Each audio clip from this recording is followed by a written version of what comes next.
제가 얼마 전에 어떤 형제님과 이렇게 잠깐 교제를 하게 됐는데, 이 특별히 수요 강단에 대한 이렇게 제안이라고 그럴까?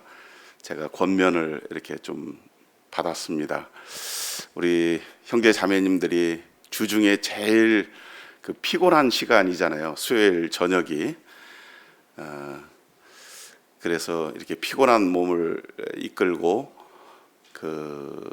집회에 참석을 하는데 30분, 40분 또 저희들이 이제 지금 특별히 코로나 기간이기 때문에 기도 시간을 같이 병행해서 이렇게 갖고 있지만 짧은 말씀 시간을 통해서 좀 더 유익한 시간이 성도님들에게 주일날도 이렇게 말씀이 전해지지만 수요일 이렇게 주중에 중간에 하나님의 말씀을 전하고 들을 수 있는 그 시간이 조금 더 알차고 유익했으면 좋겠다. 이제 어떤 바램을 저한테 이렇게 말씀을 주셨어요. 그래서 제가 속으로 여기 지금 형제님 참석은 안 하신 것 같아요. 속으로 우리 형제님들과 기도 가운데 이렇게 간증이나 또 경험이 없더라도 또 젊은 형제들이라고 할지라도 깨달은 말씀이나 또 삶의 간증을 짧게 서투르게 이렇게 나누더라도 그것이 조금 본인이나 또 성도님들 교회 가운데 유익이 되지 않겠나 이런 마음을 가졌는데, 제가 그 말씀을 듣고 좀 더 기도해야 되겠다, 또 더 많이 철저히 준비해서 우리 성도님들에게 더 유익한 시간이, 집으로 돌아갈 때는 정말 흔연한 마음, 즐거운 마음, 그 말씀으로 위로받고 또 힘을 얻고 피곤한 몸이지만 집으로 돌아갈 때 이렇게 찬송이 나올 수 있도록 그런 시간이 됐으면 좋겠다. 이런 마음을 제가 얼마 전에 교제회에 가지면서 특별히 오늘은 제가 수요일 집회를 위해서 3번 기도했습니다. 아침, 점심, 저녁 이렇게 기도했는데 제가 이렇게 말씀 시간을 갖게 될 줄은 꿈에도 생각하지 못했어요. 제가 요즘 커피를 뭐 하루나 이틀에 한 번 정도 이렇게 사서 마시는 커피숍이 있어요. 저희 동네에 싼 커피숍이 생겼어요. 스타벅스 같은 데 가면은 좀 비싸잖아요. 그래서 우리 동네에 이 커피숍이 생겼는데, 제가 그 커피숍을 굉장히 유심히 이렇게 자주 가는 목적이, 커피가 싸면서도 조금 맛이 있어서 가는 것도 있지만, 저희 교회 앞에 저 블루 커피숍이 문을 닫은 지가 꽤 오래됐잖아요. 여기에다가 그런 커피숍을 이렇게 좀 유치를 하면 좋지 않겠나. 그래서 제가 본사 직원을 불러서 이렇게 면담도 해보고 상담도 이렇게 좀 받아봤어요. 지금 아직 준비 단계라고 하기는 좀 뭐하지만, 근데 그 커피숍에 가면 이렇게 3개의 이 슬로건이 있습니다. 좋은 커피, 좋은 시간, 좋은 인생, 라이프 이렇게 써 있어요. 커피 한 잔에 즐겁기도 하고 좀 행복하기도 하지 않냐라는 커피 브랜드의 컨셉, 어떤 슬로건인 것 같아요. 그래서 제가 그걸 보면서 저희들이 커피를 말씀으로 이렇게 생각을 해보는 거예요. 좋은 말씀은 우리를 즐겁고 행복하게 해서 우리의 삶의 질을 이렇게 높일 수 있지 않냐. 그런데 사실은 전에 듣는 그런 말씀보다는 자기가 직접 이렇게 말씀을 본인이 보고 그 말씀을 통해서 그 깨달음을 얻을 때에 제일 맛있는 그 말씀이 되지 않겠냐. 저는 사실은 하루에 한 번씩 제가 커피를 이렇게 내려서 저희 회사 동료들하고 같이 나누어 마시는데 그 커피가 저한테는 제일 사실은 맛있어요. 이 만들 때 즐겁기도 하고 또 같이 그 커피를 기다리는 이 동료들을 볼 때 참 즐거운 마음도 있고, 어느 날 어떤 직원이 저한테 얘기하더라고요. 우리가 언제부턴가 모르게 아침 되면 테이블에 딱 앉아서 사장이 커피를 언제 타오나 우리가 기다리고 있게 되더라. 그것을 이렇게 듣고 그 말을 들으면서 우리 형제 자매님들이 수요일 날 이렇게 집회 오실 때에 그 마음과 바람이 있잖아요. 오늘 어떤 말씀이 이렇게 전해져서 내 마음을 시원케 하고 즐겁게 할 수 있을까. 근데 사실은 방금 전에도 말씀드렸지만 많은 말씀보다는 그 한 말씀, 자기에게 정말 필요한 또 찔림이 되는 영의 양식이 되는 그 말씀이 합당하지 않나. 그 말씀은 어떻게 그런 말씀의 역사가 일어나는가. 전하는 사람, 오늘 이제 저 같으면 제가 지금 어떤 말씀을 전할지 제목이나 말씀을 아직 말씀 안 드렸잖아요. 근데 지금 이 말씀을 듣는 성도님들이 바라시는 그런 자기도 모르게 자기 마음 가운데 기대되는 그런 말씀이 계실 거라고 이렇게 생각이 됩니다. 제가 오늘 낮에 이렇게 3번 기도를 하면서 사실 이런 생각도 해봤어요. 오늘 말씀을 준비하시는 형제님에게 제가 수요일 날 아침이 되면 문자를 보냅니다. 그럼 대부분 저한테 기도해 달라고 이렇게 답장이 와요. 근데 오늘 아침에는 문자를 보냈는데 답이 없는 거예요. 그래서 바빠서 회의 중이라 그런가 보다. 그래서 점심 때 기도하면서 전화를 한번 드려볼까? 아니지. 오전 내내 그 문자를 읽지를 않았어요. 점심 때 체크를 해보니까 문자를 읽었어. 오늘 월말이고, 얼마나 굉장히 바쁘신 형제님이세요. 월말 되면. 그래서 좀 더 기다려보자. 저녁 때 기도하면서 문자 답이 없는데 기도하시겠죠. 근데 만약에 준비가 안 됐으면 오늘은 인도하심 따라서 말씀을 전하는 날로 이렇게 생각하고 사회자에게 그렇게 전해야 되겠다.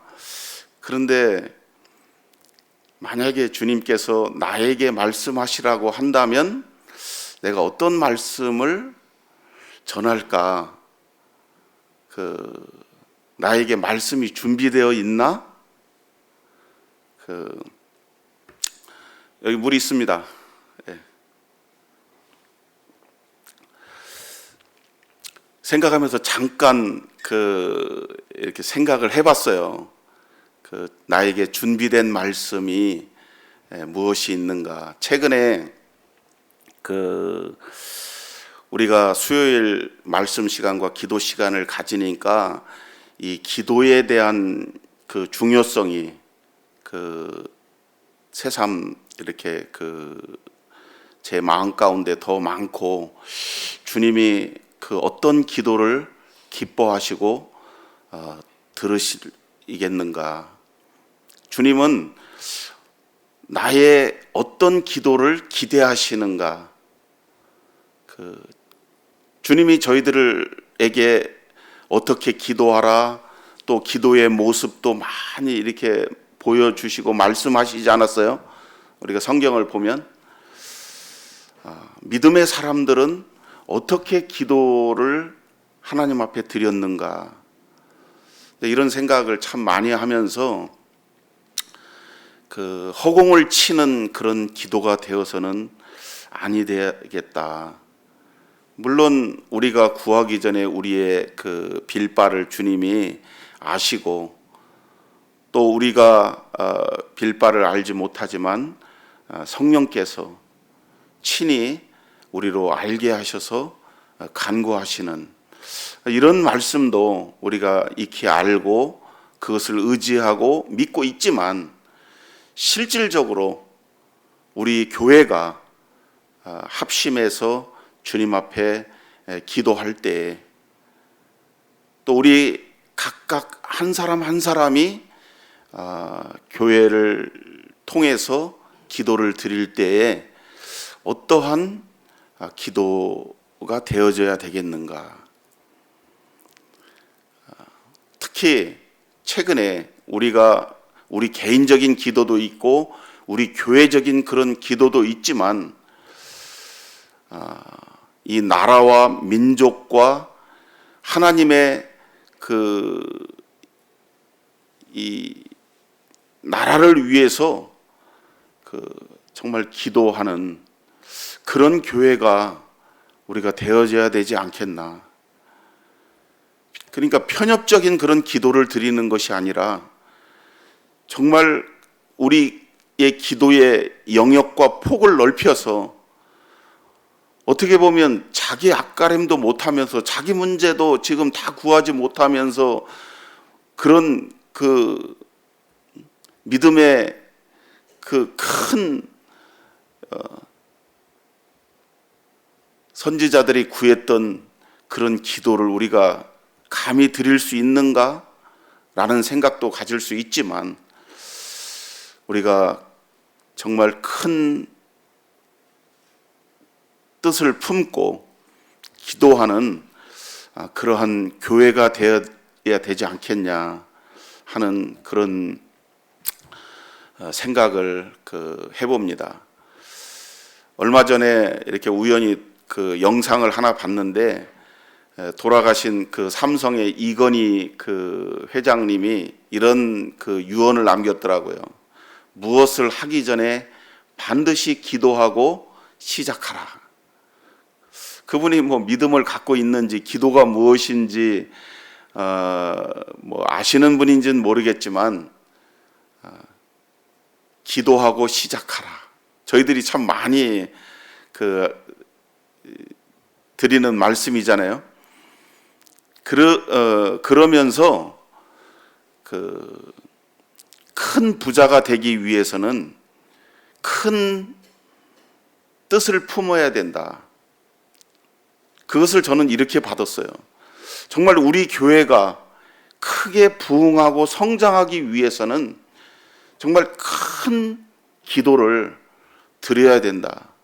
하나님께서 감동하시고 하나님의 수준에 맞는 그런 기도를 드려야 되지 않겠나.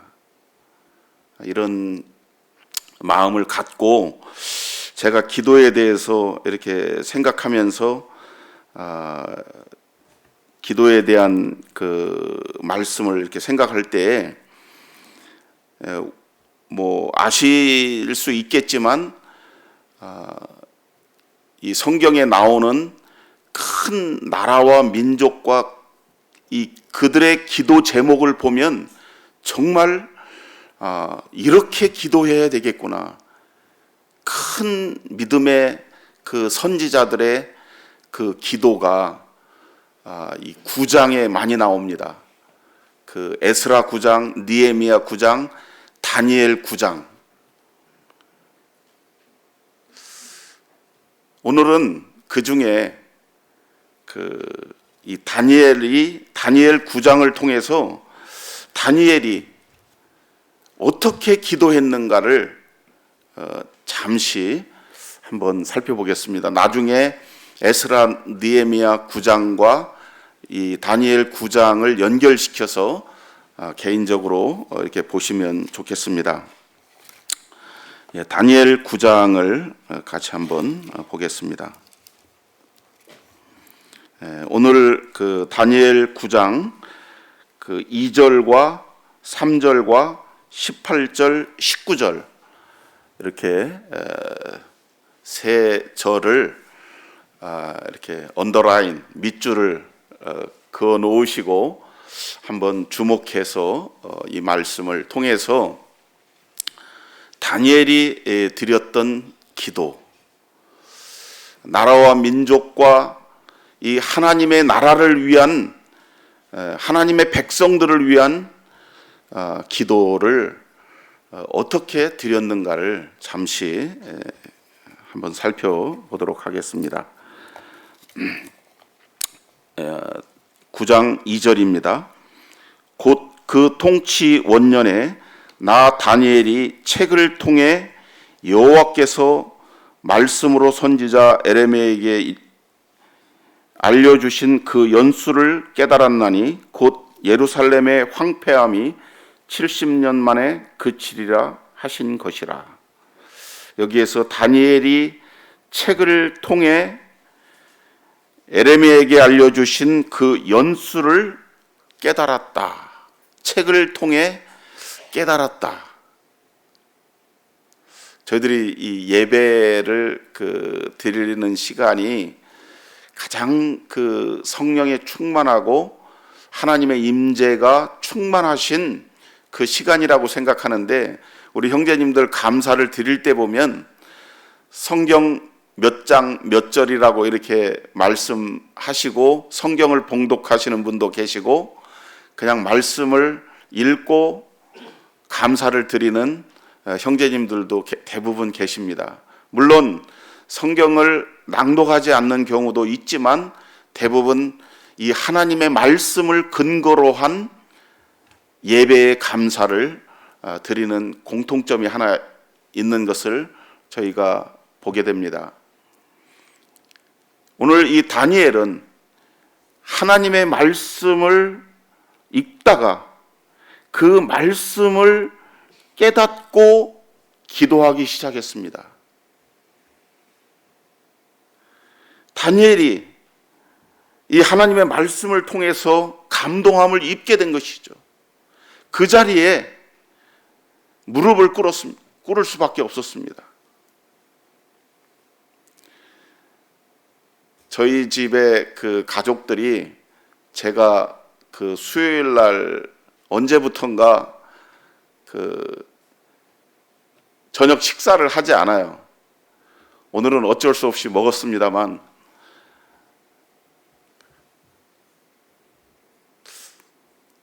이 수요일 이 기도 시간을 전에는 이제 금요일 날 저녁에 식사를 하지 않았는데 가족들만 아는 비밀이지만 가족들이 저녁을 안 먹고 집회 마치고 집에 와서 야식을 먹으니까 살이 찐다.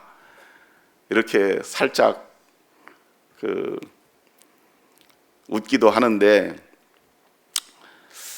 이게 오늘 다니엘을 보니까 내가 금식하며 베옷을 입고 재를 덮어쓰고 주 하나님께 기도하며 간구하기를 결심하고 내 하나님 여호와께 기도하며 자복하여 이르기를, 크시고 두려우신 주 하나님, 주를 사랑하고 주의 계명을 지키는 자를 위하여 언약을 지키시고 그에게 인자를 베푸시는 이시여, 우리는 이미 범죄하여 패역하며 행악하며 반역하여 주의 법도와 규례를 떠났사오며, 이렇게 기도를 시작합니다.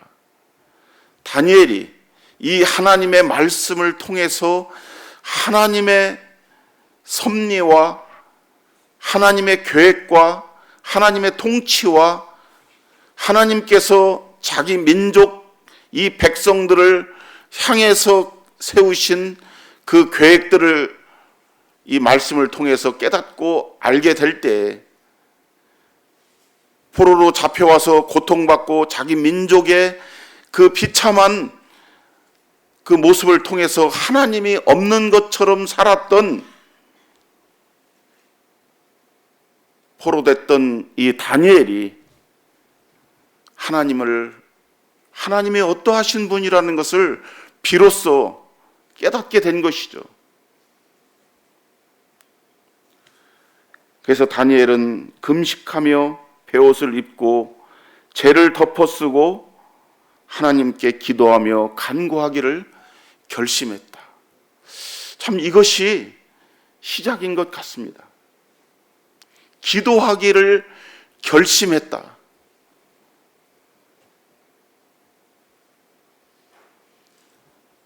우리가 헌맹세를 하지 말라고 하는 그 말씀 때문에 그런지 몰라도 이 결심을 잘 안 하려고 하는 그런 경향이 있는 것 같아요. 제 얘기입니다. 그런데 다니엘은 그가 왕의 산의 진미를 먹지 않기로 결심했던 그 소년 다니엘이 이제 이 하나님의 말씀을 깨닫고 하나님 앞에 자기와 민족과 나라를 위해서 하나님 앞에 엎드려 죄를 뒤집어 쓰고 기도하기 시작했다고 하는 것입니다. 이 한 사람의 기도가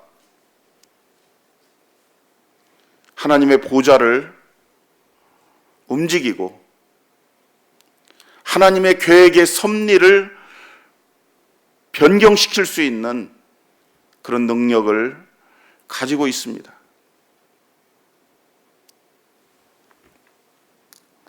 다니엘이 여기 18절에 보면 나의 하나님이여 귀를 기울여 들으시며 눈을 떠서 우리의 황폐한 상황과 주의 이름으로 일컫는 성을 보옵소서. 우리가 주 앞에 간구하옵는 것은 우리의 공의를 의지하여 하는 것이 아니요 주의 큰 긍휼을 의지하여 함이니이다. 주여 들으소서. 주여 용서하소서. 주여 귀를 기울이시고 행하소서. 지체하지 마옵소서. 내 하나님이여 주의 자신을 위하여 하시옵소서. 이는 주의 성과 주의 백성이 주의 이름으로 일컫는 바 됨이니이다. 다니엘이 담대히 하나님 앞에 기도할 수 있었던 것은 주님의 하나님의 크신 긍휼하심을 의지할 수 있었기 때문인 것이죠. 하나님의 긍휼하심을 이 다니엘이 알고 있는 것이에요.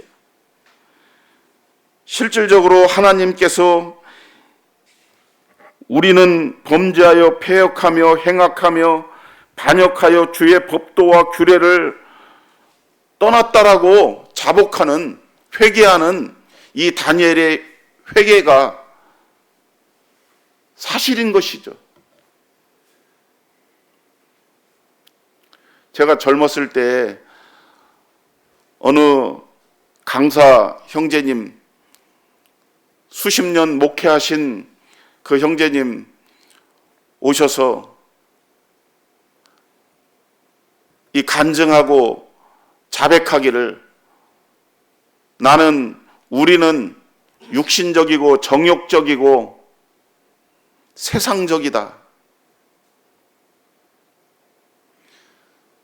젊은 저는 나는 영적이고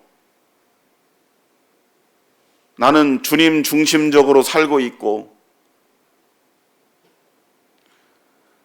그런데 저 오랫동안 주님의 종으로 사셨던 저 형제님이 저렇게 고백할 정도면 그렇게 생각하고 있는 나는 얼마나 교만한 자인가. 제가 그 자리에서 반성했어요. 그런데 이제 주님 안에서 수십 년 삶을 산 제가 그렇게 고백할 수밖에 없습니다. 얼마나 세상적이고 육신적이고 정욕적이고 인간적이고 자기중심적이고 우리는 이미 범죄하여 패역하며 행악하며 반역하여 주의 법도와 규례를 떠나싸우며, 저는 그렇게 생각합니다. 저 자신과 우리가 철저하게 회개하고 하나님 앞에 자복하고 여기 다니엘처럼 금식하며 베옷을 입고 죄를 뒤집어 쓰고 이러한 자세로 기도하지 아니하면 저와 우리는 하나님의 긍휼하심을 입을 수 없는, 하나님이 이렇게 통회하고 자백하는 자를 향하여 눈을 드시는 분이시다라는 것을 제가 다시 한번 생각합니다. 그러면서도 여전히 얼마나 세상적이고 육신적이고 정욕적인 삶을 살고 있는 자신을 한탄할 수밖에 없음을 정말 고백할 수밖에 없다고 하는 것입니다. 다니엘이 주여 용서하소서, 귀를 기울이소서, 나의 하나님이여 우리 자신을 위하여 하시옵소서, 주의 성과 주의 백성이 주의 이름으로 일컫는 바 됨이니이다. 정말 우리가 기도를 어떠한 마음으로 또 어떠한 통회하는 마음으로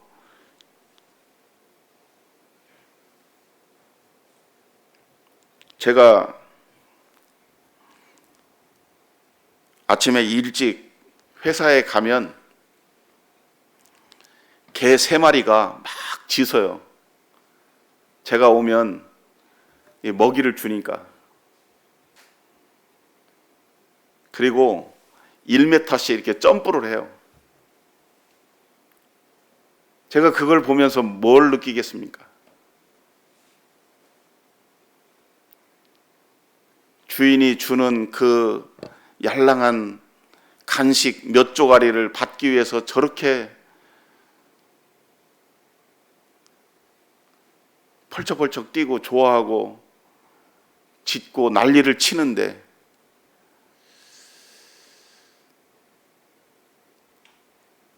주님의 긍휼하심을 바라는 그 사람의 모습은 어떠한 모습이 돼야 될까?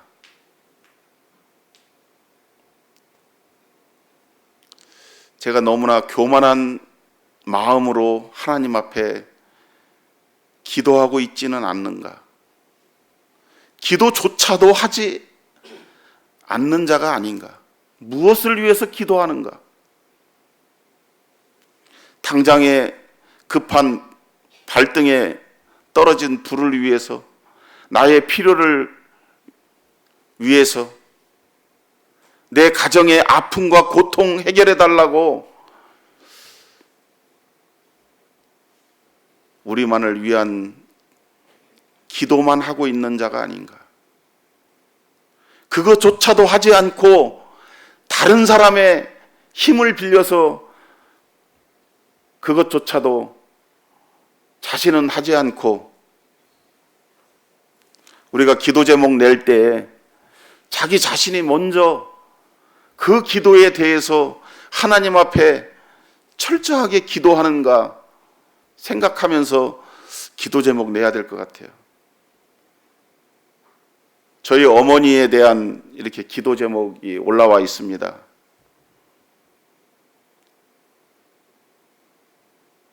정석이 모치님이 저희 어머니 어떻게 됐냐고, 구원받으셨냐고 이렇게 물으셔요.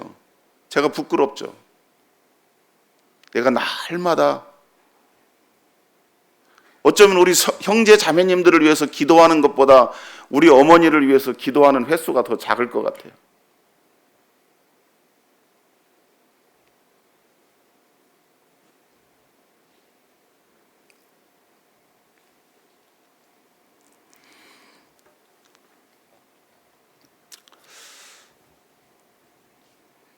참으로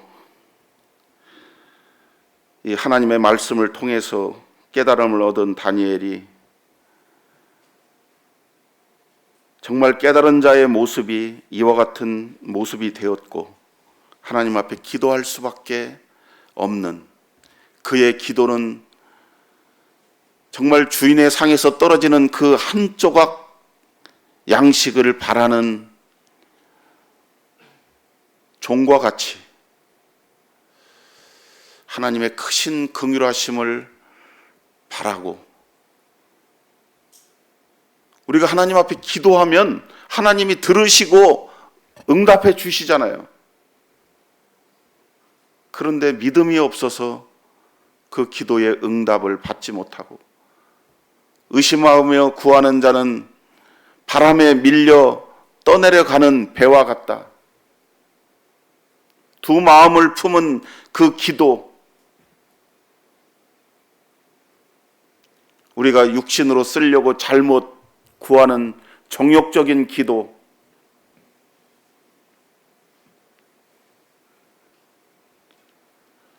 하나님이 우리의 기도를 들으실 수 없는 것은 우리 가운데 하나님께서, 주님께서 부끄러워하시는 그 부끄러움이 우리 가운데 있기 때문이 아닌가. 제가 오늘 오면서도 반성했어요. 우리가 비난하는 그런 교회가 있습니다. 이단이라고 사회적으로도 비난을 받고 우리도 그들을 비난합니다. 6시 30분, 40분 됐는데 그 예배당 그 교회 일대에 주차할 데가 없습니다. 차량이 한 100대는 돼 있어요. 그 주차장이 1, 2, 3, 4 주차장이 있고 그 골목의 도로의 길에 차들이 수십 대가 6시 반 됐는데 그때부터 차가 밀리기 시작해요.